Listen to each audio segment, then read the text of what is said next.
Alrighty, turning our attention now to Idalia, making landfall in Florida this morning as a very strong Category 3 storm, now weakening to a Category 1 as it makes its way into Georgia, maybe across South Carolina. NBC's Jay Gray is in Gainesville, Florida, home of the university, tracking it all for us. Hey, Jay. Hey, Tyler, Contessa, and yeah, we've got a bit of a break here now in Gainesville after a day that was an early morning and late night last night that was spent with heavy rain and harsh winds. Things have eased a bit as this storm has pushed through and is now making its way into Georgia. I can tell you here that they've got some down power lines. I think most of that power has been restored to this point.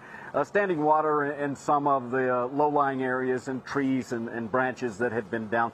Much more severe along the coastline where this storm made landfall as a Category 3 storm, and just a couple of miles an hour below a Category 4, which it was a bit earlier in the morning. The water, a wall of water 10 feet high in some areas, pushing into places it's never been before and creating quite a mess. And then that wind at 125 miles an hour tearing up most everything in its path. We still have a big concern when it comes to the possibility of tornadoes.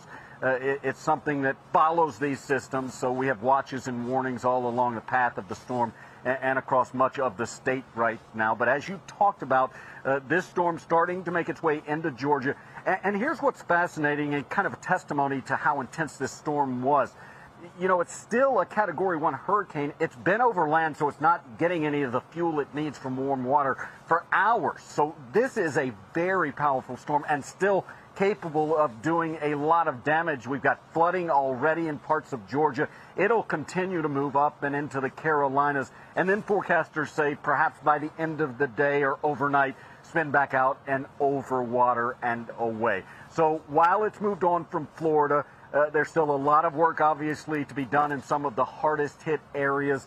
And teams can't really get into the standing water because they don't know what's there. And Contessa, we've stood side by side through some of these hurricanes. You know exactly how things change and how tough it is once that storm moves through. So that's what they're going to have to deal with now. Hey, Jay, have you heard any follow-up about this contaminated gas and what the situation is for Florida there and how long it might take for the gas stations to be up and running?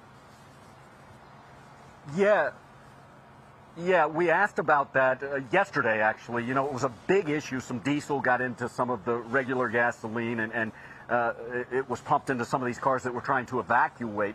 What they've said is they've been able to identify all of the areas where that's happened. They've shut those pumps down, so they feel very confident about the gas supply that's available right now. And as a part of the effort outside the strike zone to move in once things started to clear, there were tankers set up and ready to bring in some fresh gas. So that's something that they're dealing with on an ongoing basis.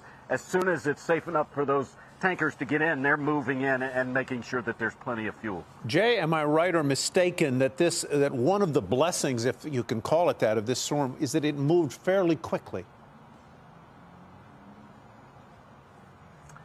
Tyler, I couldn't have said that better. You're absolutely right. It actually sped up a little bit once it got over land. And so it didn't linger, didn't drop as much rain as it could have in some of these areas. So that's a big help.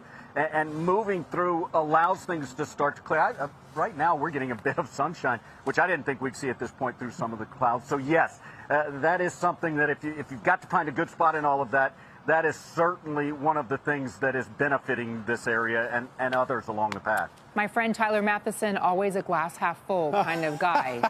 Jay Gray. Ask my wife about that. We'll bring in the sunshine where we get it. Jay, good to see you out there. I'll see you out there somewhere in the field sometime soon.